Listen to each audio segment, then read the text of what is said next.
Рассказ 15. Много жизней и одна ночь. В этой истории, где много жизней, связались в тугой жгут с жизнью главного героя.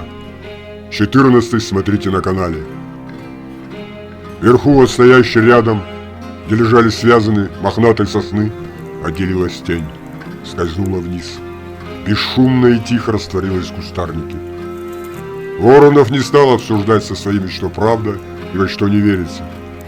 После того, как доложил подобающе, что слышали какой-то непонятный крик, может, зверь, но на всякий случай отправил своих ракетами посветить там, пошел к себе. Произошедшее как-то неосознанно давило, чем-то непонятным, не поддающимся какому-то логическому объяснению. Служба в пограничных войсках научила многому. Как только не ухитрялись нарушители пройти границу. Были случаи, когда следы настолько запутаны, и неясно, сколько прошло нарушителей границы, сколько вернулось, скольких несли на себе, чтобы, вернувшись, оставить следы, как будто прошел один. На самом деле те, кого несли, оставались на нашей территории, по несколько человек, подставляя всего лишь ненужную мишень тех других, которые вернулись. Но все равно их ухищрения были разгаданы, и Воронов в этом был просто спец. Взяв фонарик, он отправился на место, где нашли рации. Теперь он уже точно и скрупулезно осматривал местность. Луна зашла, небо затянуло тучами, было темно и пахло свежей сыростью.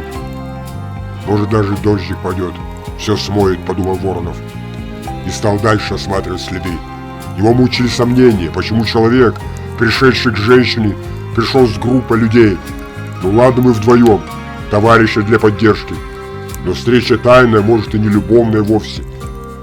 От всех почему и как начали кипеть мозги. Ворон был спокоен. Невдалеке он слышал голоса его парней. Ракеты изредка уже освещали верхушки леса. Эх, красавцы! Да ведь вас всего двое было. Но один точно конь. Он определил, что два человека, хотя пытались показать, что больше. «Меня не проведете», — хмыкнул Воронов. «Весом почти одинаковый, килограмм 100, а то и больше. Здоровые ребята».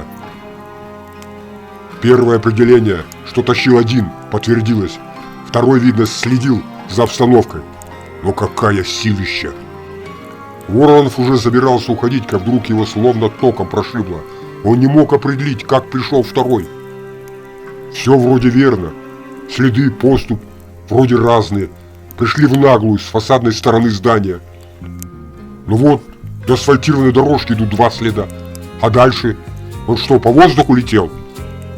Не может быть, ну не может быть! Было такое чувство, что Воронов испытал, когда неопытным молодым лейтенантом он принимал решения в сложнейшей ситуации. Тогда он спас и бойцов своих, и задержали нарушителей.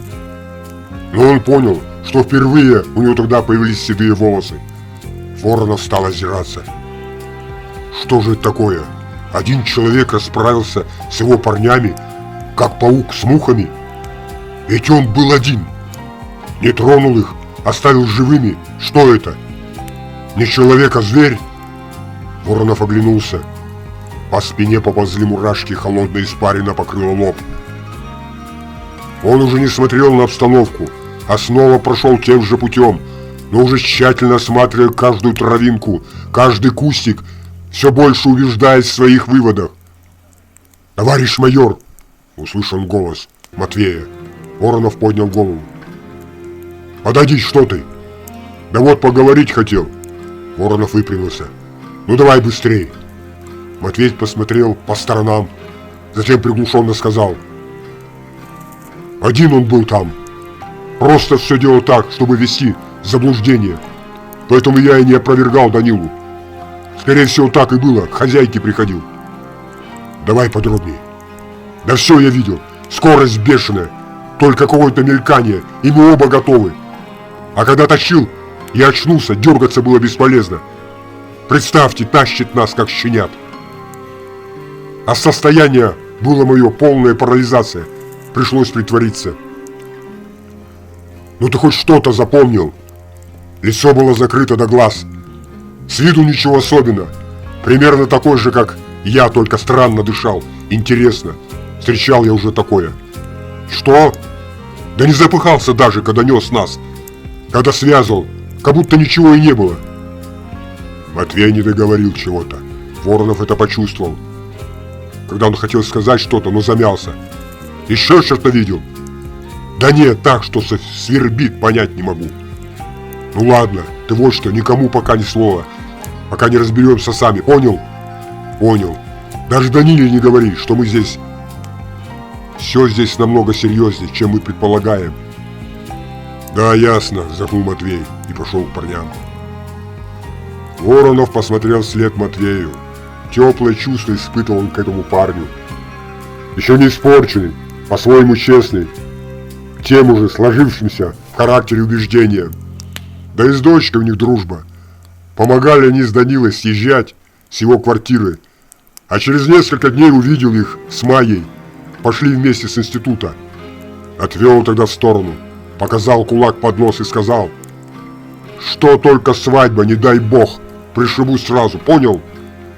Матвей тогда моргал своими длинными, как у девки, ресницами и оправдывался. Да вы что, товарищ майор, она меня попросила проводить, там кто-то ей прохода не дает. А вам стесняется говорить.